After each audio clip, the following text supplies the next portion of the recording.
Dr. Jose Chameleone abadde side eno ali mu kweyagala munnange ate bye ngenda okubeera nga nkutuusaako kw'ossa ate n'ebitambula ku radio station ye gy'azimbye oba gy'akoze oba gy'agguddewo munnange ngenda kubeera nga mbikutuusaako mu maaso awo ate nga muganda we Pallaso ali mu kulaga munnange ate abaana ba muganda we omugenzi AK47 omukwano ate nga Coco Must Shine nabyo ngenda kubeera nga mbikutuusakoko mu maaso awo. Bampita Jaminati nsinzira ku Jaminati Yogi wabula kansooke nkutegeeze nti kasita obeera nga tonaba kulayikinga vidiyo ogirayikinge kw'ossa ate n'okusubscribinga kasita obeera nga tonnaba. Ntandise nno n'obumu ku butambi bwa Dr. Jose Chameleone.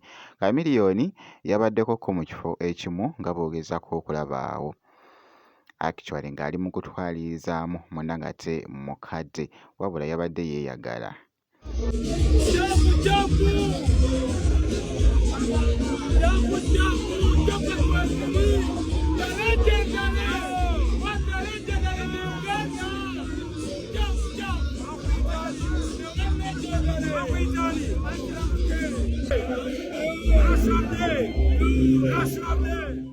Kw'ossa na kano ng'ali mu kutabula munnange ate omuziki wali.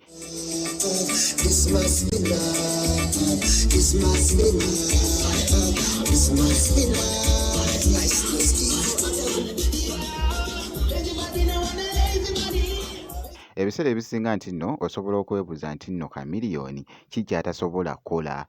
Obwa DJ abusobola, okuyimba ate biralamu bingi nnyo munnange ate Dr. Jose Chameleone nga ali very talented. Kakati nno yalabiddwako mu katambi akamu ng'ali mu kumikisingamukko wali nga ssebo DJ ate nga ku sayidi y'emu n'ebitambula wali Chameleone nno yakavaayoko n'aggulawo leediyo Chameleone FM.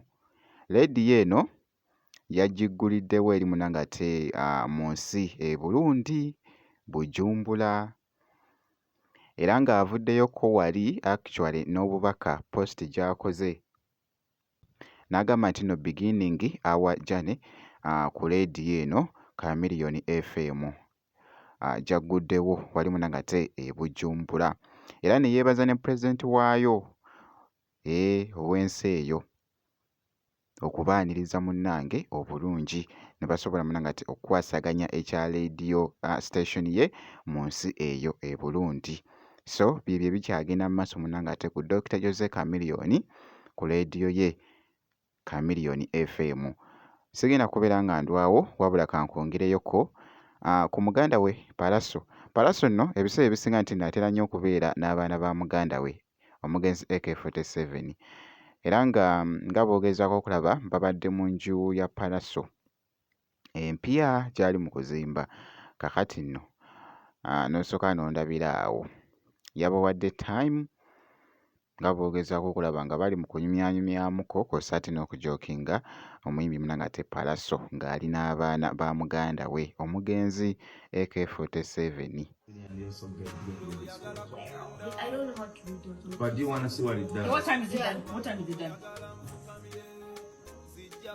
You give it to me. Oh no. No, don't touch. It's hot. Actually? Yeah, that's for you.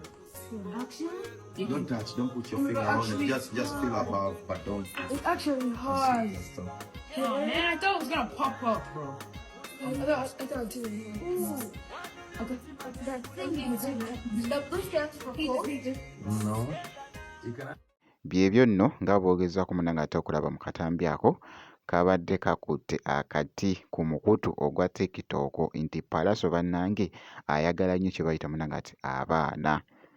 Ebiseera ebisinga nti nno ntera nnyo omulaba munnange ate n'abaana n'okusinza wali ekibadde munnange ate mu comment section mu katambi kano. Kakati nno Coco olunaku olwaleero yabaddekoko ku bagaayi bano aba Haabu era nga actually for example nga olina munnange ate kye bayita skin line mu face nga bw'ogezaako okulaba emabbali g'ennyindo.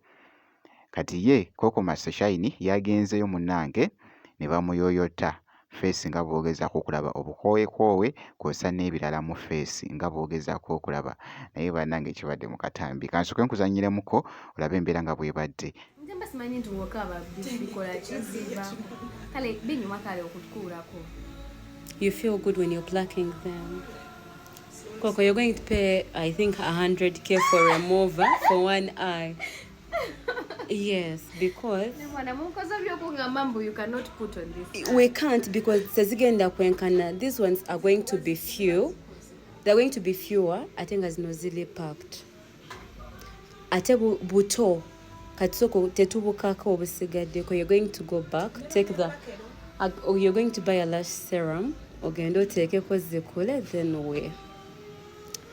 we'll do a new set. Okay, I'm going. So nga bw'olabye munangati mu katambi ako akabadde kakutte akati, ky'olina okukola kusigala nga weekuumidde ku Jaminati Yugi. Ebisigadde byonna tujja kubeera nga tubikutuusaako kasita obeera ng'osubscribinze.